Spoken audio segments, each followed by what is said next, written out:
10 money rules that changed my life. I remember when I first moved out of my parents' house, I was so excited to be independent. But that excitement quickly faded when I realized how much everything cost. Rent, groceries, utilities, it all added up so fast.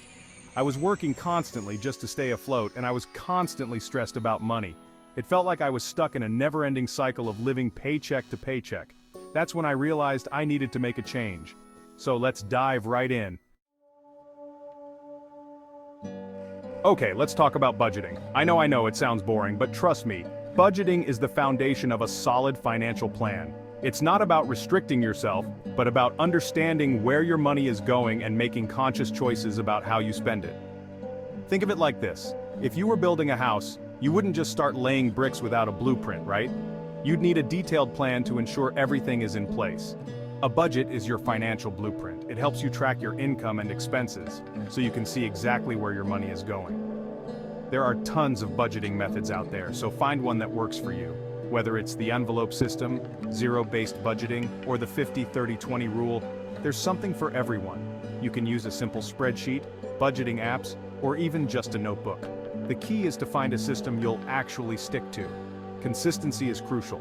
Once you have a budget in place, review it regularly. Set aside time each month to go over your finances. Life changes, your income changes, your expenses change. Make sure your budget is still aligned with your financial goals. Adjust as necessary to stay on track. So, take control of your finances and start budgeting today. Your future self will thank you for it. Now let's talk about one of the most important money rules. Pay yourself first. This means before you pay your rent, your bills, or buy that fancy coffee, you set aside a portion of your income for your future self. By prioritizing your savings, you're making a commitment to your financial well-being. A good starting point is 10% of your income, but even if you can only manage 5% or even just $20 a week, that's a great start. The key is to be consistent. You can automate this process by setting up automatic transfers from your checking account to your savings account each month. Remember, the money you save today is an investment in your future. It's your financial security, your freedom to pursue your dreams, and your peace of mind. Life is unpredictable, right? You never know when you might face an unexpected expense, a medical bill, a car repair, or maybe even a job loss. That's where an emergency fund comes in. An emergency fund is essentially a financial safety net that helps you navigate those unexpected events without going into debt. So how much should you have in your emergency fund? A good rule of thumb is to have 3 to 6 months worth of living expenses saved up. Now, building an emergency fund takes time and discipline. Start by setting a realistic savings goal and then break it down into smaller, more manageable chunks. Even if you can only save $50 or $100 a month, that's progress. It's about having peace of mind, knowing that you're financially prepared for whatever comes your way. Chapter 4. Live below your means. The path to financial freedom. Living below your means is one of the most important principles of building wealth. It's a fundamental step that lays the groundwork for a secure financial future. It means spending less than you earn and saving the difference. This simple yet powerful concept can transform your financial life. Sounds simple, right? But in today's world of instant gratification and consumerism, it can be a challenge. Everywhere you look, there are temptations to spend. We live in a society that constantly bombards us with messages to buy more, upgrade our lifestyles, and keep up with the Joneses. These pressures can make it difficult to stick to a budget. But remember, true wealth is not about how much you own, but about how much you keep. Accumulating savings and investments is the key to long-term financial stability.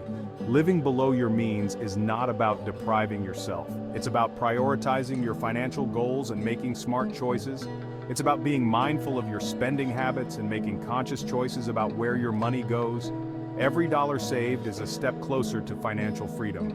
Instead of trying to impress others with expensive cars and designer clothes, focus on building a solid financial foundation. This foundation will support you through life's ups and downs. So, make a conscious effort to live below your means and watch your financial freedom grow. The journey may be challenging, but the rewards are worth it. Chapter 5. Invest early. Harness the power of compound interest. Let's talk about investing, and more importantly, investing early. The earlier you start, the more time your money has to grow, thanks to the magic of compound interest.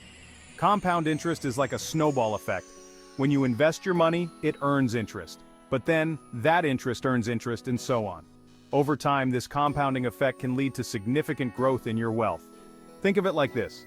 If you invest $1,000 today at a 7% annual return, it will be worth over $10,000 in 30 years. Now I know investing can seem intimidating, especially if you're new to it. But it doesn't have to be complicated.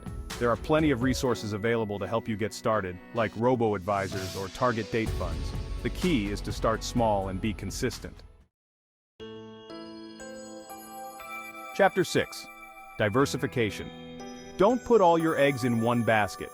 You've probably heard the saying, don't put all your eggs in one basket. Well, the same principle applies to investing. Diversification is key to managing risk and protecting your portfolio.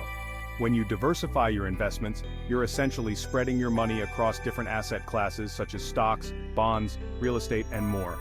This way, if one investment performs poorly, the others can help cushion the blow.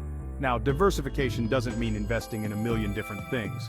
The key is to find a balance that aligns with your risk tolerance and financial goals. Chapter 7. Good debt versus bad debt. Understanding the difference. Let's talk about debt. Debt is a common part of modern life, but not all debt is created equal. Not all debt is created equal.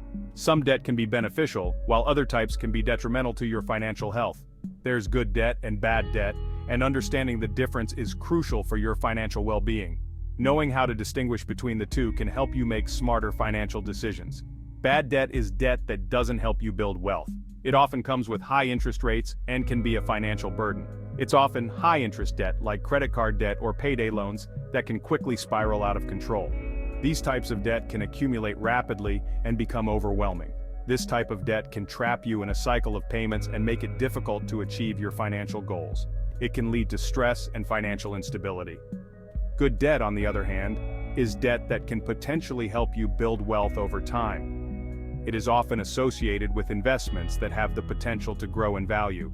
This could include a mortgage for a property that appreciates in value or a student loan for an education that leads to a higher-paying job.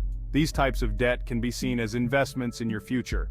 The key to managing debt effectively is to minimize bad debt and use good debt strategically. By doing so, you can improve your financial health and work towards your long-term goals. Remember, debt is a tool. Used wisely, it can help you achieve your financial goals. However, it's important to be mindful of the type of debt you take on and manage it responsibly. Chapter 8. Continuous Learning. Invest in your financial education. The world of personal finance is constantly evolving. New investment opportunities arise, tax laws change, and the economy fluctuates. That's why continuous learning is crucial for staying ahead of the curve and making informed financial decisions. There are countless resources available to help you expand your financial knowledge, from books and podcasts to online courses and financial blogs. Make it a habit to dedicate some time each week or month to learning something new about personal finance. The more you understand about personal finance, the better equipped you'll be to make sound financial decisions and achieve your financial goals. Chapter 9. Set financial goals. Define your destination. Imagine setting out on a road trip without a destination in mind. You'd probably end up driving around in circles, right? The same goes for your finances. Without clear financial goals, it's easy to lose sight of what you're working towards. Setting financial goals gives you direction and motivation. It helps you stay focused on your financial aspirations and makes the journey more meaningful. Whether it's buying a house, retiring early, or simply achieving financial independence, make sure your goals are something you're truly passionate about. Once you have your goals in place, create a plan to achieve them. Chapter 10. Review and adjust. Keep your financial plan on track. Life is full of surprises, right? Your income might change, your expenses might fluctuate, and your financial goals might evolve over time. That's why it's crucial to review and adjust your financial plan regularly. Set aside some time each year or even quarterly to review your budget, your investments, your debt, and your overall financial progress. Are you on track to achieve your goals?